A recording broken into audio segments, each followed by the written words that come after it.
Assalamualaikum warahmatullahi wabarakatuh. Alhamdulillahirabbil alamin. Asyhadu alla ilaha illallah wa asyhadu anna Muhammadan abduhu wa rasuluh. Allahumma shalli ala sayyidina Muhammadin wa ala alihi wa sahbihi ajmain. Ilahi anta maksudi wa ridho kama ini mahabbataka wa ma'rifataka. Para ikhwan dan akhwat sahabat TKN Pondok Pesantren Suryalaya khususnya dan umumnya pengamal Toreko Al-Mu'tabaroh dimanapun berada, bahwa setiap kita ba'da melaksanakan sholat sunnah atau sholat wajib, bahkan kapan saja kita dianjurkan untuk berdoa kepada Allah Subhanahu wa Ta'ala. Ada beberapa macam doa, yaitu pertama doa yang langsung dari Allah Subhanahu wa Ta'ala yang di dalam Al-Quran. Contohnya di dalam surat Al-Kahfi, Rabbana atina min ladunka rahmatan wa hayyi lana min amrina rasyada. Itu dari Allah kepada Nabi Muhammad SAW dan diijazahkan kepada kita kaum muslimin. Dan ada juga yang dari sunnah Nabi, doa langsung dari ucapan Nabi Muhammad SAW yang diberikan kepada para sahabat dan juga sampai kepada kita. Dan yang ketiga adalah doa dari para wali, dari para mursyid Torekoh, yaitu mengijazahkan selawat. Ciri-ciri para wali adalah selain beliau memberikan ijazah ilmu pengetahuan ilmiahnya berupa buku-buku karya tulis, juga beliau mengijazahkan sholawat. Contohnya seperti Abah Anom. Abah Anom mengijazahkan selawat Nabi, yaitu selawat Umi. Allahumma sholli ala sayyidina Muhammadin nabil Umi.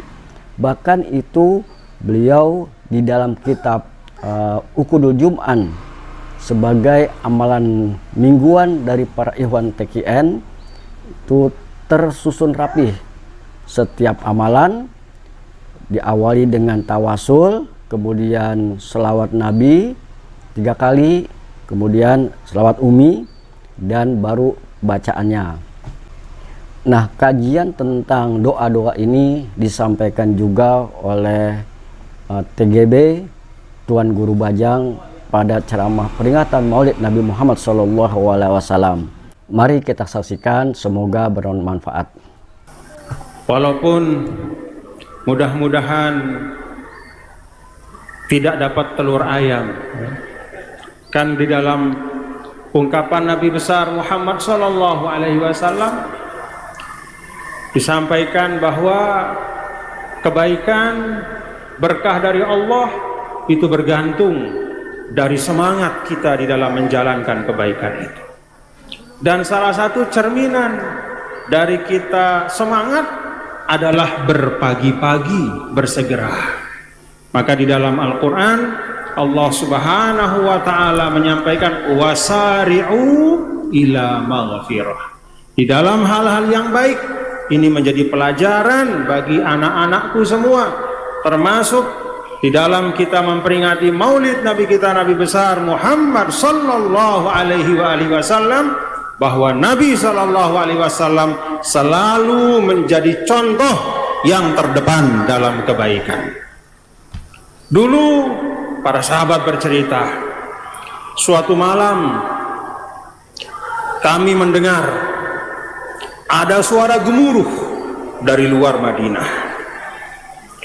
Maka para sahabat mengira bahwa itu adalah suara kaki dari pasukan musuh. Loncat mereka dari tempat tidurnya masing-masing, mengambil peralatan perang, melompat naik kuda, kemudian mereka memacu kudanya menuju kepada pintu kota Madinah. Dalam pikirannya bersiap menyambut musuh. Ternyata belum sampai di pintu kota Madinah, mereka menjumpai Nabi kita Nabi besar Muhammad sallallahu alaihi wasallam sudah kembali menuju ke arah kota Madinah. Sambil Nabi Shallallahu Alaihi Wasallam memberikan isyarat, tenang, itu bukan apa-apa, itu bukan musuh, tenang, kembali, silahkan sahabat-sahabatku kembali ke rumah masing-masing. Para sahabat heran, kapan Rasulullah SAW keluar dari gedengnya? Kapan Nabi SAW memacu kudanya? Kok sudah tiba-tiba kembali? Di dalam penjelasan para ulama terhadap kisah kejadian yang memang nyata terjadi pada masa Rasulullah SAW ini, para ulama memberikan catatan, itulah gambaran betapa Nabi besar Muhammad sallallahu alaihi wasallam selalu menjadi yang paling utama, pertama dalam kebaikan. Di antara macam doa itu bermacam-macam. Ada al-ad'iyatul ma'thurah minal Qur'ani was sunnah. Ada doa-doa yang memang tertulis di dalam Al-Quran. Ada doa-doa yang memang langsung diajarkan oleh Nabi besar Muhammad sallallahu alaihi wasallam, ada dalam Al-Quran. Rabbana atina min ladunka rahmatan wa hayyi' lana min amrina rasyada, ada dalam suratul Kahfi, diajarkan juga oleh Al-Maghfurlah Maulana Syekh. Selain al-ad'iyatul ma'thurah minal Qur'ani was sunnah, ada juga al-ad'iyatul ma'thurah minal ulama'il amin wal awliya'is salihin. Ada doa-doa yang juga diwarisi atau diwariskan oleh para aulia. Ada juga dalam hizib. Jadi macam yang kedua ini juga ada dalam hizib. Seperti qasidah-qasidah yang isinya penuh dengan doa. Al-qasidatul munfarijah, ishtaddi azmatu tanfariji qad adhana layluki bil balaji wa zalamul layli lahu surujun hatta yaghshahu abus suruji. Doa itu minta kepada Allah Subhanahu wa taala, ishtaddi azmatu tanfariji, wahai cobaan-cobaan, jangan satu-satu kalian datang, tapi bersegeralah semuanya, habiskan semua cobaan-cobaan itu, tamfariji, maka ujungnya adalah infiraj, Allah memberikan kelapangan. Qad adzana lailuki bil balaji, seperti ibarat malam yang segelap apapun, ujungnya pasti fajar, ada cahaya mentari, terang. Itu doa dari ulama. Itu macam yang kedua yang ada dalam hizib kita. Doa-doa dari Al-Quran dan hadis, lalu doa-doa dari para ulama.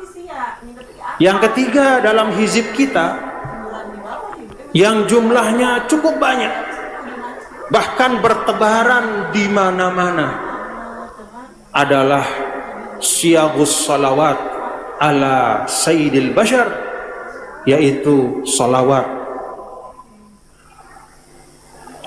doa, salawat kepada Nabi besar Muhammad sallallahu alaihi wasallam.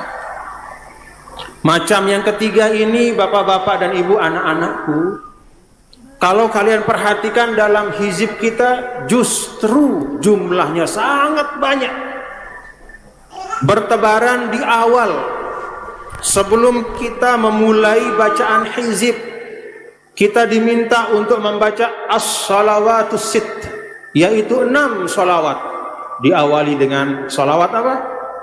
Salawat nahdatain. Allahumma inna nas'aluka bika an tusalliya wa tusallima ala sayyidina Muhammadin wa ala sairil anbiya'i wal mursalin wa ala alihim wa sahbihim ajma'in wa an tu'ammira nahdatal watani wa nahdatal banati bi furu'ihima ila yaumiddin wa an tansurana wa taftaha alaina. Ayo baca, wa tarzuqana wa tahfadhana wa taghfir lana wal jami'il muslimin ya Allah ya hayyu ya qayyum la ilaha illa anta.